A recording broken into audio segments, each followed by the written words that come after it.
That's my dog, and his name is Debak. And you wouldn't believe the amount of self control I have to practice on a daily just to not squish him to death because he's so cute. And I just want to pepper him with kisses every day and hug him endlessly. That, my friend, is Gemes. It's the kind of affection that makes your hands itch to squish something. Gently, hopefully, insightfully, Gemes is proof that humans can be so overwhelmed with cuteness and affection that you almost short circuit. That's love, bottled up and just ready to explode by kissing them endlessly, squishing them endlessly, and hugging them so tightly. Jaus. Imagine someone cracking a joke so bad, so awkward, that the entire room goes silent. And then, out of nowhere, everyone bursts into laughter. Not because the joke was funny, but because of how painfully awful the joke was. That's Jaus. It's comedy by accident. The art of failing so spectacularly at being funny that you actually succeed. Jairus teaches us that sometimes the best laughs come from the worst attempts, proving there's beauty even in the lamest punchlines. Yes, Jairus is that joke so poorly delivered that it's humorous in its own way. It's about the humor found in the awkwardness or failure of the attempt at being funny. Jairus tells you that you may be a horrible comic, but it's the thought that counts. Faida. Faida is the quiet value hidden in actions, words, or experiences. It's not just about usefulness in the obvious sense, but about deeper purpose or benefit that adds meaning to life. Like reading a book and discovering a sentence that changes your perspective, or helping someone and feeling a sense of fulfillment. FIDA reminds us that everything we do carries potential for growth, learning, or connection, if only we choose to see it. Sometimes it is translated to benefit or utility, but this word actually encompasses a deeper sense of value or purpose that transcends mere material profit, highlighting the intrinsic worth or positive impact a simple action can have.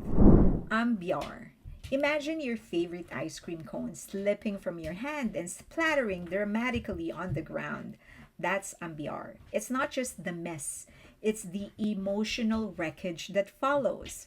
Ambiar is the soundtrack of heartbreak, the poetry of ruin, and the meme worthy anthem of, well, there goes my life. Ambiar reminds us that even when things fall apart, we can always laugh about the drama, at least eventually.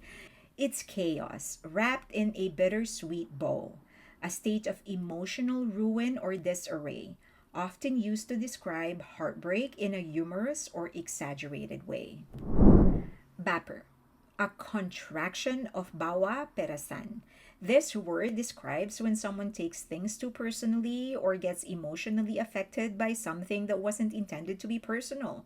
We see this a lot on social media. They get offended a lot. They say they are hurt. They take things too personally. It's a mix of being overtly sensitive and emotionally caught up in the moment. Imagine someone teasing you with, wow, you ate all that pizza? And instead of laughing it off, you spiral into, do you think I'm greedy? Are you saying I'm fat? That's Baper, short for Bawa Perasan, or carrying feelings. It's when your emotional baggage is so overpacked, you trip over it at the smallest things. Baper is a reminder that sometimes we take life too personally. We think that everyone's opinion is a direct attack on us. We think that what other people think pertains to our lives. Bruh, you just need to chill. Not everything is about you. And other people's opinion has absolutely nothing to do with you. Picture yourself rummaging through a messy drawer, hunting for your phone charger, but instead, you find an old photo, your ex boyfriend's breakup letter, a half eaten candy, a key you don't even recognize, and an old shirt of a friend from 10 years ago you don't speak with anymore. That is Selongkar, the act of digging through things in a determined yet chaotic way, often uncovering more than you bargained for. Funny enough, Selongkar isn't just about the physical searching, it's a metaphor for life's adventure. when your messy quest for one thing leads you to surprising treasures or unwanted discoveries. This term captures the act of rummaging through things in a messy or chaotic way, searching for something specific, but also the state of the disorder created in the process. Imagine shouting hello into a canyon, and instead of silence, the universe shouts back, "What?" That's Gema.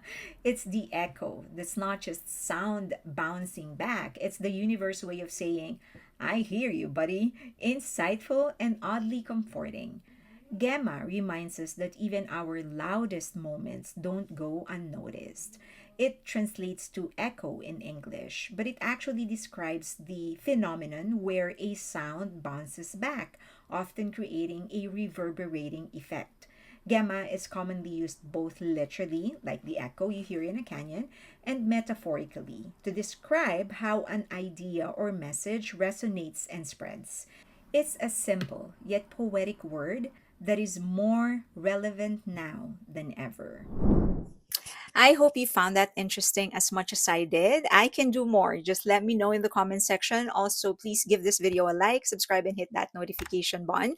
And share the video if you can. That is really what's helping my channel. Also, please follow me on Patreon. We do have a free membership. If you want a community where you can actually feel free to express your opinion, unpopular ones, for as long as you can say it, as long as you say it respectfully, you will be okay there.